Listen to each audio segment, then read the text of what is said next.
लीजिए। Hello everyone, welcome back to my channel. कैसे हो आप लोग? हो बहुत अच्छे होंगे और मैं भी अच्छी हूँ। और आज मैं ब्लॉग शाम से स्टार्ट करी हूँ। एक ब्लॉग मेरा गया है जो मैं अपलोड कर चुकी हूँ और उसके जस्ट बाद मैं दूसरा ब्लॉग शुरू कर ली हूँ। तो मैं लेकर आई हूँ आइसक्रीम। आजकल मुझे बताई थी मैं कुछ भी खाने का मन कभी भी कर जाता है और मैं कभी भी उस चीज़ के लिए बेचैन हो जाती हूँ और लेकर आना ही पड़ता है खाने के लिए। हेलो, अभी मैं मार्केट से आई हूँ थोड़ी देर पहले और मुझे लेना था वो चप्पल। बहुत दिनों से मेरे पास जो है चप्पल नहीं है, वो टूट गया हुआ है। जो मैं पहन के जाती थी एक भी नहीं है। ऐसा है कि जो पार्टी वियर वाला है वो है, उसके डेली उसके लिए जो स्कूल जाने में पहनते हैं उस तरह का एक भी नहीं है। जूता पहन के जाती हूँ मैं, तो अब मुझे ना जूता में बहुत ज़्यादा गर्मी लगती है। मन नहीं होते रहता है कि जूता पहनूँ, हालांकि जूता ही पहनना पड़ेगा, नहीं तो पैर जो है वो जल जाता है, पूरा एकदम ब्लैक ब्लैक हो जाता है। लेकिन ये जो लेकर आई हूँ सैंडल, वो भी ढका हुआ है ऐसे करके, जूता टाइप से ही है। तो आधा पैर तो नहीं जलेगा मेरा, लेकिन आधा जल जाएगा अगर उसको पहन के जाऊँगी तो। लेकिन मैं ले आई हूँ। कल डॉक्टर पास भी जाना था और वो वाला जूता पहन के मेरा मन बिल्कुल भी नहीं हो रहा था कि वो वाला पहन के मैं जाऊँ। हाँ, तो थोड़ी देर में मैं आप लोगों से मिलती हूँ। यही चप्पल मैं लेकर आई हूँ। हालांकि कई चप्पल मुझे पसंद था, चाहती तो और ख़रीद सकती थी, लेकिन अभी पैसे का बहुत ज़्यादा ज़रूरत है तो मैं ज़्यादा पैसा बर्बाद नहीं करना चाहती, इसलिए एक ही लेकर आई हूँ। अभी बाद में फिर ले लूँगी और जब ज़रूरत होगा तो।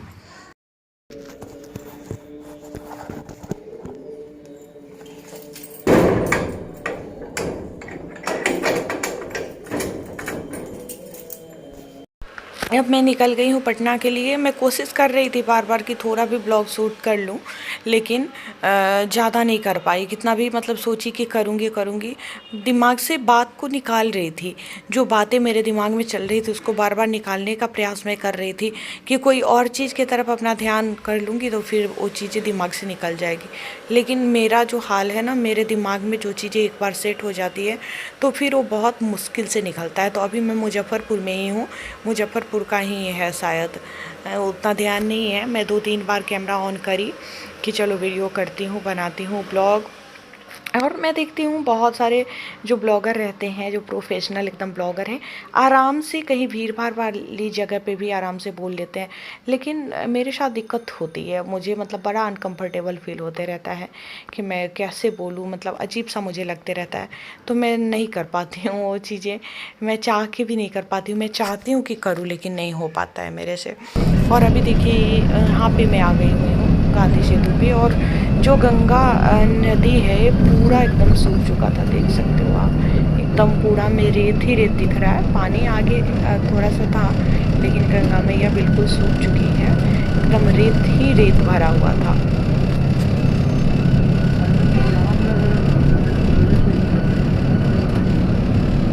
अब चलिए, अब मैं आप लोगों को बाबा के दर्शन करवाती हूँ। और साईनाथ का दर्शन करिए, बहुत ज़्यादा सुकून मिलता है इस मंदिर में आने के बाद। वैसे तो जब भी मैं बाबा के पास जाती हूँ, कहीं भी मुझे बाबा दिख जाते हैं तो मुझे बहुत सुकून सा होता है। तो यहाँ मंदिर जो है बहुत ज़्यादा खाली खाली रहता है, बहुत भीड़ भाड़ नहीं रहती है, तो यहाँ के और ज़्यादा सुकून मिलता है। यहाँ पे मेरे हस्बैंड है जो, इन्हीं की वजह से मैं भी साईं भक्त बनी हूँ।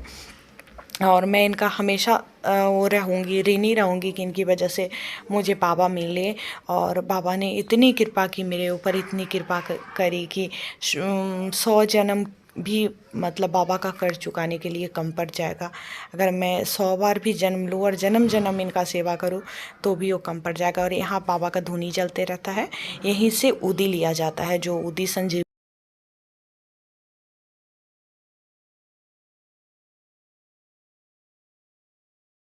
Hello everyone, welcome back to my channel. Om Sai Ram. कैसे हो आप लोग? हो बहुत अच्छे होंगे और मैं भी अच्छी हूँ। और आज है मंगलवार। कल पूरे दिन एक बार भी मैं कैमरा जो है नहीं उठाई। मैं सुबह उठी और सुबह से मैं ठीक थी, डॉक्टर के पास जाना था। बहुत ज़्यादा वो था कि जल्दी जल्दी से उठना है, तैयार होना है। मैं बताई भी थी शायद पिछले ब्लॉग में आप लोगों को कि मुझे डॉक्टर के पास जाना है। तो मैं निकलने ही वाली थी, जब तैयार हुई निकलने ही वाली थी, तो मेरे हस्बैंड का फ़ोन वो रखा हुआ था, तो मैं फ़ोन लेके आई तो टीचर्स ग्रुप पे मैसेज आया हुआ था। तो टीचर्स ग्रुप पे कुछ आता है तो मैं देख लेती हूँ, चाहे मेरे हस्बैंड के फ़ोन में आए या मेरे में, मतलब लगता है कि विभाग का कुछ होगा तो देखना ज़रूरी हो जाता है। तो एकदम मतलब पूरा रेडी हो गई थी, बस हस्बैंड रेडी नहीं हुए थे तो उन्हीं का वेट कर रही थी। तो जब देखती हूँ मैसेज तो मैं खोली, और उसके बाद तो मत पूछो मेरा जो हाल हुआ, दिमाग मेरा एकदम से हिल गया उस मैसेज को देख के। आप लोग को भी पता चला होगा, जितने भी नवनियुक्त शिक्षक हैं उनको तो ज़रूर पता चला होगा कि अभी पिछले महीने उनकी नियुक्ति हुई थी। एक शिक्षक थे, उनका एक्सीडेंट, वो भी इतना खतरनाक एक्सीडेंट था ना कि मैं अंदर से हिल गई हुई हूँ, पूरे अंदर से कहोगे ना, सो मैं बता नहीं सकती, एक्सप्लेन नहीं कर सकती। मैं पूरे दिन कल इतना डिस्टर्ब थी, इतना डिस्टर्ब थी। शाम वहाँ डॉक्टर के पास गई, एक तो वहाँ इतना ज़्यादा थकान हो जाता है, उसके बाद अजीब सा मतलब मेरा मन हो रहा था। किसी भी तरह सभी लोग थे, भाई था, मतलब सारे उसके लैब के स्टाफ लोग सब खाने वाने भी गए, खाए भी। हालांकि भूख तो लगती ही है, खाए भी, लेकिन दिमाग में जो सेट हो गया हुआ है ना, वो मेरे दिमाग से निकल ही नहीं रहा है कि भगवान ऐसा कैसे हो सकता है, ऐसा कैसे हो सकता है। और बहुत ज़्यादा अंदर से डर लग रहा है, इतना अंदर से घबराई हुई हूँ ना कि मैं बता नहीं सकती हूँ आप लोगों को। शायद मेरे शक्ल से भी दिख रहा हो कि कितना ज़्यादा मैं घबराई हुई हूँ। भगवान ना करे किसी के साथ ऐसा हो जो हुआ। सबसे देखिए, न्यूज़ तो हम लोग हमेशा देखते हैं, न्यूज़ में बहुत जगह का खबर आते रहता है, कहीं पर हमेशा मतलब इस तरह की घटना होते रहती है। लेकिन एक्सीडेंट भी होता है ना, तो एक इतना दर्दनाक एक्सीडेंट, ऐसी दर्दनाक मौत किसी की, बाप रे, एकदम दिमाग जो है अंदर से हिला हुआ है। बहुत लोग फ़ोटो भी देखे होंगे, मैं एक्सप्लेन नहीं करना चाहती हूँ उसको, कितना बुरा कंडीशन था। भगवान, मतलब मैं यही सोच रही हूँ कि हे भगवान, ऐसा कैसे कर सकते हो आप, कैसे कर सकते हो ऐसा किसी के साथ। और देखिए, उससे भी ज़्यादा मतलब दुख इस बात का है कि माता पिता के बारे में सोच के, जाने वाला तो चला जाता है, लेकिन पीछे जो एक रोता भी लगता, परिवार को छोड़ के चला जाता है, उन लोगों के बारे में सोचती हूँ ना, मैं दिमाग से ही नहीं निकाल पा रही हूँ। मतलब मेरी इतनी गंदी आदत है, इस सब तरह की कोई घटना होती है तो मैं कुछ और नहीं सोच पाती हूँ, लगातार मेरे दिमाग में वही चीज़ चलते रहता है, वही चलते रहता है। और पता नहीं ये कई दिनों तक चलेगा, फिर धीरे धीरे समय के साथ तो जो घर के लोग होते हैं वो भी नॉर्मल हो जाते हैं, तो मैं तो हो ही जाऊँगी। लेकिन अभी मेरे दिमाग में बुरी तरह से वो असर डाल दिए हुए है और मैं उससे बाहर नहीं निकल पा रही हूँ। मैं भगवान के पास भी बैठी, रात को आई वहाँ से पटना से, इसके बाद मैं पूजा करती हूँ जो रोज़, तो मैं पूजा करने के लिए बैठी क्योंकि मेरा रूटीन है, मुझे लगता है कि मैं पूजा करूँगी तो मुझे शांति महसूस होगा। लेकिन मैं बैठी, लेकिन नहीं, पूजा में भी मेरा मन जो है वो नहीं लगा। मैं उठ गई, मैं रोज़ जितना पूजा करती हूँ उतना नहीं की, मैं उठ गई क्योंकि मुझे लगा कि नहीं, मैं कर ही नहीं पाऊँगी। मेरा मन ही नहीं उस चीज़ में लग रहा था। बार-बार उसका चेहरा, उसका पूरा बॉडी, मतलब बार-बार मेरे आँख के सामने आ रहा है। और उससे भी ज़्यादा मेरी आदत क्या है कि मैं उसका फ़ेसबुक अकाउंट खोल के पूरा उसके सबको देख ली, फैमिली, उसके पापा को, सबको। फैमिली से होता है ना कि कोई पोस्ट डाले हुए रहता है, उस पोस्ट से ही कोई किसी के बारे में सोच पाता है कि कितना अपना फैमिली से जुड़ा हुआ लड़का है। तो इतना मतलब अपने पापा पे इतना सारा पोस्ट डाले हुए था कि एकदम से मैं सोच रही हूँ ना कि उस पिता पे, उस माँ पे, उस बहन पे, भाई पे क्या बीत रहा होगा। और बहुत नज़दीक का लोग था, नज़दीक का बोले तो जहाँ मेरा घर है वहीं का था। दूर दराज का कोई किसी के साथ होता है, न्यूज़ तो बहुत को देखती हूँ, ऐसा तो आए दिन होते ही रहता है।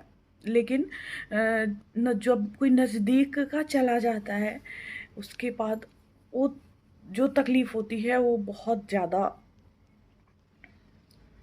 तो जहाँ मेरा घर है, गांव है, वहीं का था वो भी लड़का।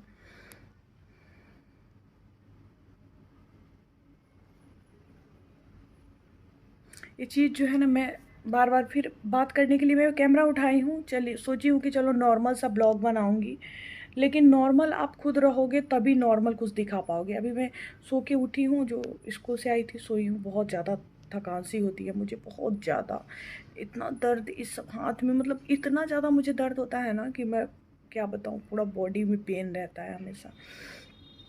तो सोई थी, हस्बैंड मेरे उठा दिए, उनके दिमाग में तो, और उनको तो मैं फ़ोटो देखी तो फटाक से उसको डिलीट कर दी, क्योंकि मैं जान रही थी अगर ये देखेंगे ना तो इनका तबीयत ख़राब हो जाएगा, नहीं देख पाते हैं इन सब चीज़ को, बहुत ज़्यादा बेचैन हो जाते हैं। तो मैं डिलीट कर दी कि ये नहीं देख पाए। नॉर्मल फ़ोटो जो उसका था वही देख के दुःख होता है, और वो चीज़ जो हुई थी वो तो घटना देखने लायक नहीं थी। जो भी लोग फ़ोटो भी भेजे थे, वीडियो भी भेजे थे, मैं तो देख ली, क्योंकि मैं डाउनलोड कर ली उस समय। मैं सोच नहीं पाई, मैं यही सोचती हूँ कि मैं क्यों देख ली। अगर मैं नहीं देखी रहती तो ऐसा मेरा मन नहीं होता जैसा मेरा हो रहा है।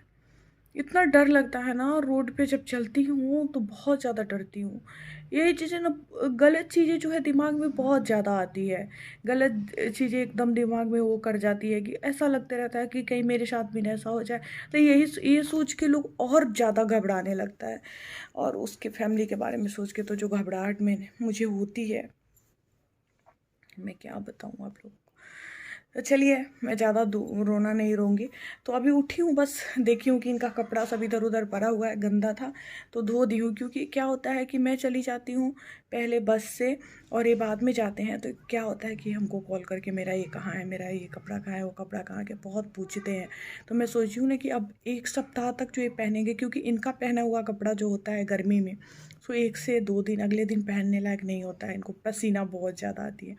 तो मैं सोची हूँ कि पूरे सप्ताह के लिए शर्ट को और जीन्स को, सारा जो भी वो ड्रेस पहनते हैं उसको एक करके 6 ड्रेस को मैं रख दूँ, ताकि इनको मेरे से मांगना ना पड़े, जब इनको जो मन हो तभी पहन ले। तो इसलिए मैं धो दी हूँ, सबको धो के छत पे डाल के आई हूँ। रात में लाऊंगी वहाँ से, उसके बाद सब पे प्रेस करूँगी और प्रेस करके रख दूँगी। सोची हूँ कि करूँगी, अब देखो मेरे से हो पाता है कि नहीं। सोचती तो मैं बहुत कुछ, प्लानिंग बहुत कुछ करती हूँ, लेकिन होता नहीं है। चलिए, इस ब्लॉग को मैं यहीं पे एंड करूँगी, और मिलती हूँ फिर आप लोगों से नेक्स्ट ब्लॉग में। कोशिश करूँगी आगे अच्छा अच्छा ब्लॉग लेकर आऊँ। मैं बोली थी अपने पिछले ब्लॉग में कि आगे मैं बहुत अच्छा अच्छा ब्लॉग लेकर आऊँगी, और आज का ब्लॉग तो मेरा एकदम बेकार सा हो गया। मैं रोना रो के जा रही हूँ, लेकिन जो चीज़ें होते रहती है, घटित होते रहती है, बात भी वही हो जाता है। और हाँ, मैं अभी वीडियो को ख़त्म नहीं करूँगी, कुछ कमेंट आप लोगों का ले लेती हूँ जो मैं रिप्लाई नहीं दे पाती हूँ, तो आप लोग मेरे से गुस्सा होते हो।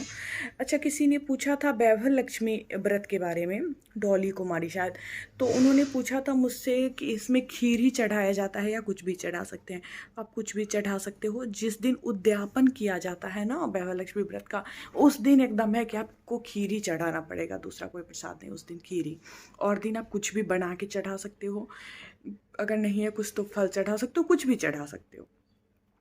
इसके बाद दिव्या कुमारी का है कमेंट, मैम मेरा CTET में 82 नंबर है और मैं जनरल कैटेगरी से हूँ, क्या 7th फेज में एलिजिबल है फीमेल 82 वाले? बिल्कुल, अगर आप फीमेल हैं तो बिल्कुल एलिजिबल है 100%, ठीक है, इसमें कहीं से भी कोई डाउट नहीं है।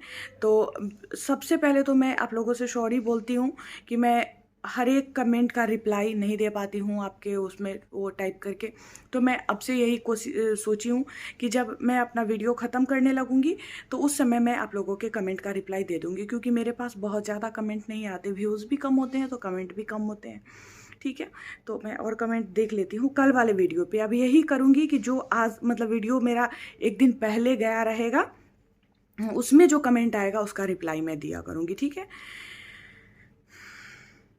मौसमी किचन का है, nice blog, thank you dear. Om Sai Ram. Ma'am हम लोग को कितने रुपए मिलेगा 2 साल बाद? अच्छा, सो पूछ रहे हैं हर सिंह।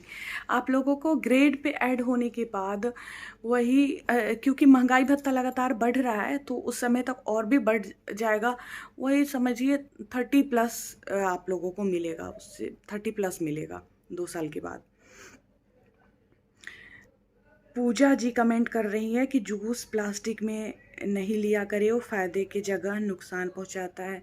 बिल्कुल पूजा जी, मैं आपका कमेंट देखी तो एकदम से मेरे दिमाग में वो किया कि हाँ, मैं प्लास्टिक में, मेरे हस्बैंड लेके आ जाते हैं वहाँ से, मैं नहीं जाती हूँ ना जिस दिन, तो उस दिन वो लेके आ जाते हैं, नहीं तो अगर जाके पी लेती हूँ। लेकिन अब से मैं कोशिश करूँगी कि मैं जाके ही वहाँ पी लूँ। इसके बाद है कमेंट जब मैं डॉक्टर के पास जाते रहती हूँ, इसको लेकर बहुत ज़्यादा कमेंट आता है कि आप क्यों जाती हैं। पता चल जाएगा समय आने पे समय आने पे बता दूँगी। मैं पहले भी आपको रिप्लाई दे चुकी हूँ कि समय आने दीजिए, समय आने पे पता चल जाएगा, घबराइए नहीं। तो चलिए इस ब्लॉग को मैं यहीं पे एंड करती हूँ। जितने भी लोगों का कमेंट जो था इस ब्लॉग में कि वर्तमान में यूट्यूब की सैलरी, इस पे जो कमेंट था उसका रिप्लाई मैं दे दी हूँ, और इस ब्लॉग पे जो कमेंट आएगा उसका रिप्लाई मैं नेक्स्ट ब्लॉग में दूंगी। तो चलिए फिलहाल इस वीडियो में इतना ही। मैं मिलूंगी फिर आप लोगों से नेक्स्ट ब्लॉग में, तब तक के लिए बाय बाय।